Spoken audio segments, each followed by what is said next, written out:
everyone has a sort of purpose and calling on their life, and yet sometimes we don't listen because we have judgment and criticism from other people when we are in pursuit of that calling. This is normal. There is, in general, a pattern that we can see.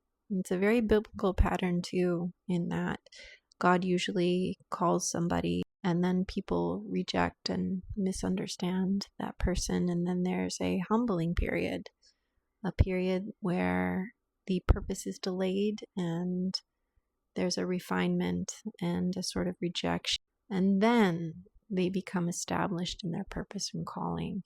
And the first person that I thought of when I was trying to think of an example of this was Moses. When Moses was first trying to defend his fellow Hebrew people, they, instead of accepting his defense, asked, "Who made you Lord?" When Joseph was having the dream, he had a dream that his family bowed down to him, and his brothers said, "Are you going to be king and rule over us?" And they hated him for it. And even his father rebuked him for that dream. And he did end up becoming the ruler over Egypt and saving his family.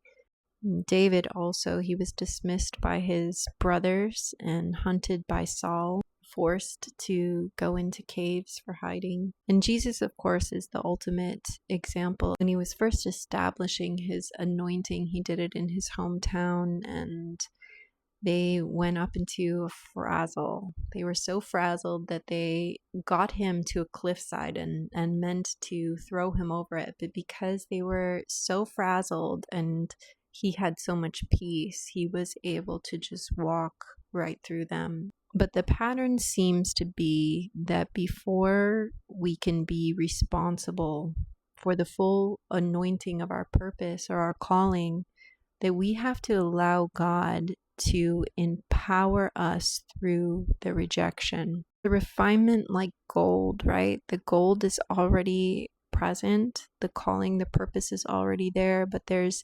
impurities that need to be burned off for us to really shine in the purpose and calling that God has for us. It's mainly self-righteousness and pride and arrogance. And you can see that from some of the other examples in the Bible. And the first person that I think of in contrast to this humbling period is Saul. King Saul got rushed. He was the first king of Israel before David, and he gets kind of rushed into the throne, and he doesn't go through any kind of humbling period. Instead, he gets this kind of widespread public approval. It reminds me of the roots.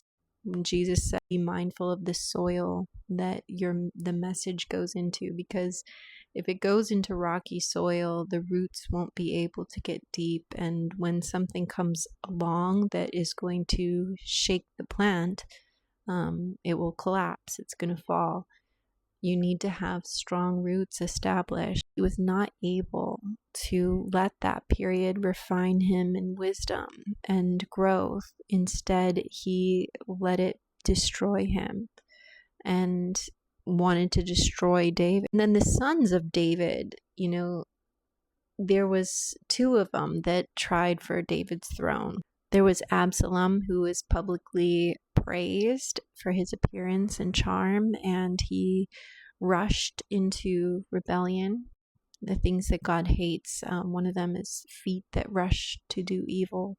Rushed into the rebellion, and he actually died by the very symbol of his pride, which was his hair. He got caught on a tree. And then there was Adonijah, and he assumes kingship without appointment and is taken out of that.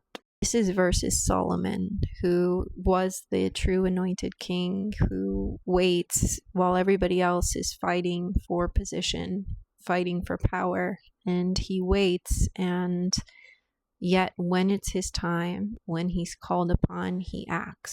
That part's important, because I think a lot of times people will let humility drive them into invisibility, and they think that the smaller they become, the better, when it's not actually true. That's also a deception. Another example is in the book of Esther, where we see Haman and how pride really destroyed him. Had only one person that was not bowing down to him, and he creates his own destruction because he just couldn't deal with that. The verse in Proverbs that really summarizes this well, and it says, "Before destruction, the heart of man is proud, but before honor is humility." So don't think that your rejection is wasted. It's not. It's put your heart into exactly the right place that it should be. But don't let those voices of rejection